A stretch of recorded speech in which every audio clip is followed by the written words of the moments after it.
Bonjour, bonsoir les amis, j'espère que vous allez bien, que vous êtes en forme, que vous avez la pêche. Alors aujourd'hui, on va parler du roi dollar. Alors, je ne sais pas si vous avez suivi cette info, mais ça, c'est un truc de malade. Erdogan qui baisse encore les taux d'intérêt, c'est-à-dire que on a une inflation qui est à un niveau historique, 24 années, d'accord? C'est un record historique dans l'inflation. C'est quelque chose que j'explique depuis des mois, je pense même depuis plus d'un an, hein, à l'époque, on s'était un petit peu foutu de ma gueule: «Oui, mais tu sais rien» et cetera et en fait, on s'aperçoit que l'inflation grimpe, on parle de 80-100 et plus d'inflation l'inflation est à ses plus hauts niveaux depuis 24 ans, les amis et donc ils ont baissé les taux d'intérêt de 13 à 12. Alors, quand vous avez une inflation et ça, c'est encore une fois, c'est très, très important. Vous avez une inflation de 80. Si tu veux que ton argent garde sa valeur, il faut que les taux d'intérêt soient de 80. Je m'explique. Si par exemple, tu as, je sais pas moi, 100, dollars, d'accord? Et que tu as l'inflation qui est de 80. On est bien d'accord que si tu places ton argent à 12, donc 80 moins 12, en fait, tu es en train de perdre 68. Et donc, en fait, c'est comme si ton argent perdait 68. Donc, on est bien d'accord que tu peux avoir des taux d'intérêt même de 20, de 30, de 40. C'est pas suffisant. Ça veut dire quoi, encore une fois? Ça veut dire que le particulier qui a son argent à la banque ou qui n'a pas les moyens de placer son argent ou qui n'a pas les moyens d'investir dans l'immobilier ou dans la bourse, ben, il est en train de subir un énorme vol financier parce que finalement son argent perd de sa valeur. Et ça permet de comprendre pourquoi l'indice turc, depuis 2021, alors je vais prendre même un horizon de temps un peu plus long, hein, mais l'indice turc depuis 88, il valait 0,04. Désolé, hein, les amis turcs, ne le prenez pas mal, hein, ne le prenez pas mal. Mais non, ça valait 0,04. C'est, c'est du délire. Prenons allez, les années 2009. 2009, ça valait 224. Ouais, 224. Ça vaut 3200. En pourcentage, on est sur du 1500%. Bon, c'est pas, mais c'est pas énorme, hein, c'est pas énorme. Il y a mieux. Mais ce qui est intéressant ici, c'est de voir que finalement, la bourse permet de protéger de toutes les manières. En période d'inflation, il faut vraiment comprendre que ton argent, si tu le laisses à la banque, tu es en train de perdre de l'argent. Et que ton argent, la seule manière de le protéger, c'est d'investir. Et vraiment, on est à un moment historique, hein, parce que ça fait 40 ans que l'inflation n'a pas été aussi importante que ça. On est dans une situation où les dettes des États sont explosives, et cetera. C'est vraiment un moment charnière et encore une fois, quand je le disais, il y a 1 an, 2 ans, on me disait: «Tammy, tu cherches à faire peur, Tammy ceci, ta» non, au contraire. Moi, mon but, c'est quoi? C'est que, heu, il faut pas se voiler la face, mais il faut pas non plus, être en mode panique. Il faut être en mode agir. Je le répète et je ne le répéterai jamais assez. Tu peux te plaindre et expliquer que c'est injuste, et cetera. Donc effectivement, le particulier turc qui n'a pas investi son argent, qui a gardé, bah, il est en train de perdre toutes ses économies, quoi. C'est-à-dire, c'est comme s'il travaillait pour rien. C'est comme s'il travaillait pour rien. C'est malheureux, mais c'est comme ça. Et donc, beaucoup de gens, en fait, sont en mode passif. Ils sont en mode, voilà, ils attendent un miracle. Or, et je l'ai expliqué, hein, dans mon bouquin Agir et également, dans de nombreuses vidéos, il faut agir. C'est-à-dire, il faut apprendre, il faut se former, il faut gagner plus d'argent. Gagner p c'est encore une fois, lisez mon bouquin. Lisez mon bouquin, il y a mon livre audio, c'est gratuit, tammy.net/agir. Parce qu'il y a tout dans mon bouquin. C'est vraiment très important de le comprendre. Aujourd'hui, il faut arrêter de se lamenter. Il faut arrêter d'être en mode passif. Il faut arrêter d'attendre un miracle. Il n'y aura pas de miracle. Voilà, je vous le dis clairement. Et pour moi, le seul miracle, c'est vous. Le miracle, c'est de vous bouger. Le miracle, c'est d'agir. Le miracle, c'est de faire des choses. Donc, agir, apprendre, gagner plus d'argent. Il faut gagner plus d'argent. Il faut investir son argent. C'est-à-dire, beaucoup de gens négligent l'investissement, sous-estiment l'investissement ou sont en mode c'est trop. Non, non, non. Il faut investir. Et surtout aujourd'hui. Et si on a un crack, eh ben pour moi, ce sera peut-être un moment historique pour investir. C'est-à-dire que depuis 2009, on a un marché historique. Depuis 2009, on a un marché, je prends le marché américain, hein, ça valait 68 sur les plus bas, c'est monté à 478, c'est-à-dire qu'il nous a fait 600%. D'accord? Et on a eu ici ce fameux crack. Donc ici, ce fameux crack, vous le voyez, c'est la crise des subprimes. Un premier crack, la bulle des valeurs technologiques. Et juste avant, vous voyez que le marché, il avait explosé à la hausse. Donc, et là, depuis 2009, nous on est en 2022 aujourd'hui, c'est-à-dire 13 ans de hausse ininterrompue. Donc, si on a un crack boursier, certaines personnes vont dire que c'est la fin du monde, etc. Et parce qu'elles ont déjà investi et parce qu'elles ont perdu beaucoup d'argent, etc. Et d'autres personnes vont se dire, alors je sais que ce que je vais dire, c'est voilà, c'est vilain, c'est pas bien, mais j'emmerde les gens qui donnent des leçons de morale. Voilà, j'emmerde, je suis désolé, hein, c'est ma chaîne YouTube. Les gars qui me donnent des leçons de morale, mais ils me font, mais ça m'énerve, mais vous pouvez pas comprendre, vous ne pouvez pas le savoir et vous pouvez pas comprendre combien ça m'énerve. Pourquoi ça m'énerve? Parce que c'est un discours hypocrite. Parce que ces gens-là qui donnent des leçons de morale, c'est comme les gens qui donnent des leçons. Je vais faire un peu de voilà, je vais diverger un petit peu, mais ne vous inquiétez pas, je vais revenir dans le vif du sujet. Les gars qui disent ouais, Dubaï, il y a de l'exploitation, etc. Ben vas-y, accueille tout le monde chez toi et il faut savoir qu'il y a plein de gens qui viennent à Dubaï parce qu'ils n'ont pas d'autre endroit. Parce que l'Europe, il y a des frontières, les visas, les États-Unis, la même chose, etc. Il faut, pas, faut le comprendre, les amis. Donc, quand les gars, ils sont là à raconter des histoires et à jouer leur, genre, à donner des leçons de morale, alors qu'on sait on connaît la réalité, je pense qu'à un certain moment, voilà, je déteste l'hypocrisie et la bien-pensance et des gens qui sont en train de donner des leçons de morale alors qu'en fait, ces gens-là, ils font rien. Ils font rien et ils vont rien faire pour changer les choses. Donc, moi, je parle à ma communauté, vous, parmi vous, j'essaie de donner mon avis, mon point de vue. Et mon point de vue, c'est que si le marché se casse la figure, on aura peut-être, probablement, des opportunités historiques. Et donc, il faut le voir comme un moment difficile, mais il faut également, si vous êtes en mode investisseur, se dire, on aura des points d'entrée historiques. D'accord? Donc, il faut être prêt. Point à la ligne. Peut-être que je suis méchant, peut-être que je suis affreux, peut-être, mais encore une fois, quand j'étais dans mon petit studio pourri, que je galérais, que j'avais pas d'argent, ces gens-là, ils n'étaient pas là pour m'aider. Donc encore une fois, et je le dis à ma communauté, ces gens-là, il faut les envoyer balader. Parce qu'encore une fois, ces gens-là qui donnent des leçons de morale, ils sont pas là pour t'aider quand tu es vraiment dans la merde. Voilà. C'était mon petit coup de gueule, désolé, hein.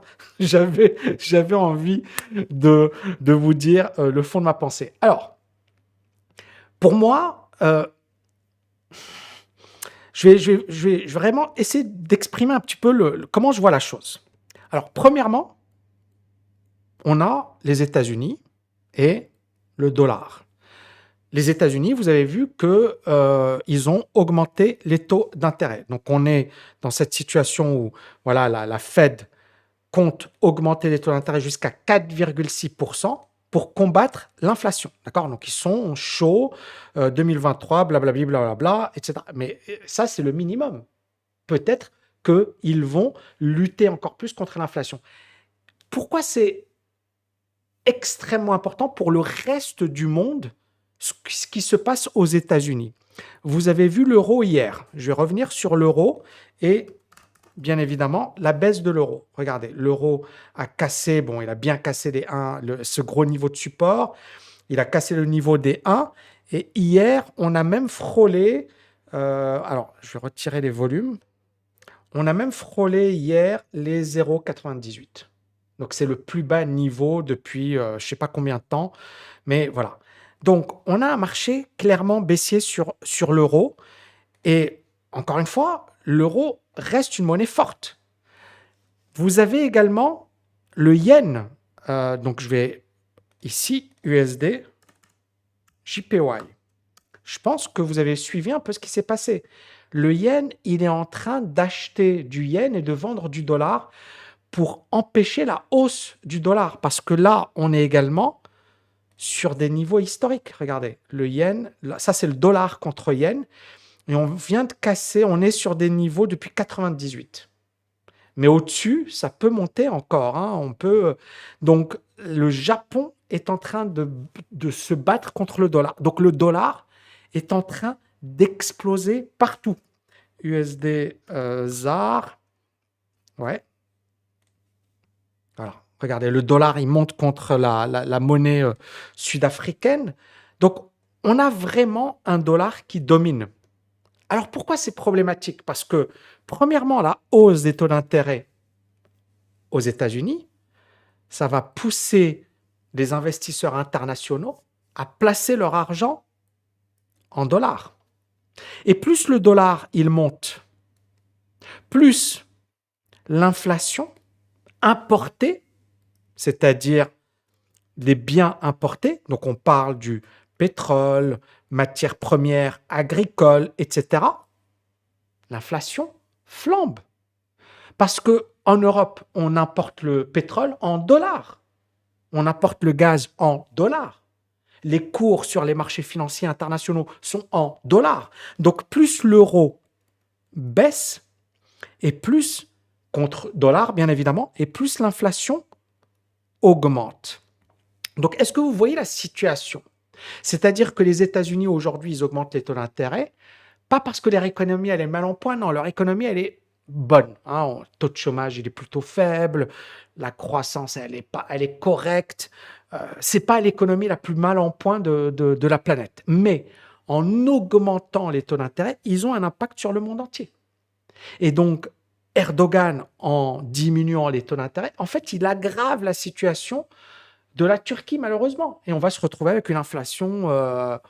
C'est un cercle vicieux. C'est-à-dire, comme je l'ai dit, là, c'est l'euro, hein. L'euro, c'est pas la monnaie la plus faible.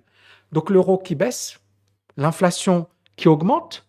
Donc, comme l'inflation augmente, l'euro va baisser encore plus, sauf si la BCE augmente les taux d'intérêt de manière très forte. Mais si la BCE augmente les taux d'intérêt, qu'est-ce qui va se passer? Eh bien, on a quand même un gros problème de dette en Europe, France, Italie, etc.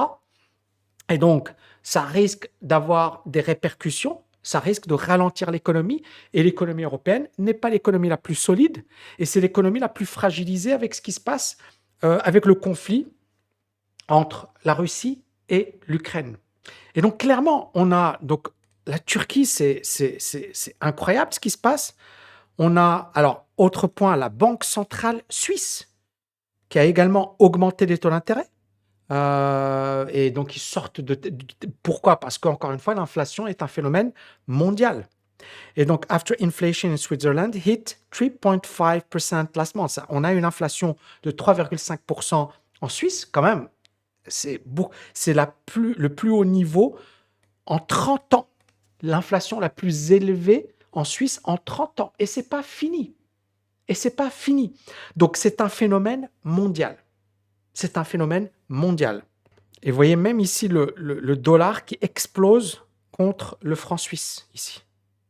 C'est aujourd'hui, hein. Malgré la hausse des taux d'intérêt. Pourquoi? Parce qu'on considère que c'est pas assez. C'est pas assez. Donc, on est à un moment charnière. D'accord? On est à un moment charnière. Clairement, la hausse des taux d'intérêt, ça va peser sur les bourses. Ça va peser sur l'économie mondiale. Ça va peser sur la reprise. Et comme ça, c'est les hausses des taux d'intérêt aux États-Unis. Mais comme les autres pays n'ont pas la puissance du dollar, on n'a pas la puissance des États-Unis. Même en augmentant les taux d'intérêt, finalement, ils se retrouvent dans une situation où l'inflation, elle est là et elle n'est pas prête de s'arrêter. Donc, on va vivre une ère de turbulence, malheureusement, mais à nous d'être bons, à nous d'être dedans, à nous d'être.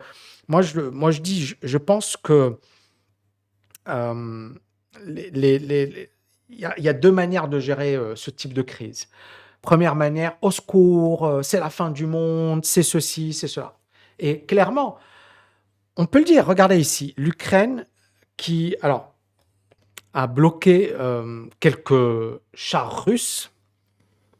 Vladimir Poutine qui dit qu'il va peut-être monter d'un cran. Il a parlé également d'une mobilisation partielle, mais apparemment, et encore une fois, voilà, je me base sur les données, il y a beaucoup de Russes qui sont contre ça. D'ailleurs, il y a une info très intéressante dans un journal local qui explique que les Russes viennent à Dubaï massivement, que le billet pour venir à Dubaï, c'est 5 000 $ parce qu'il y a un risque de guerre nucléaire.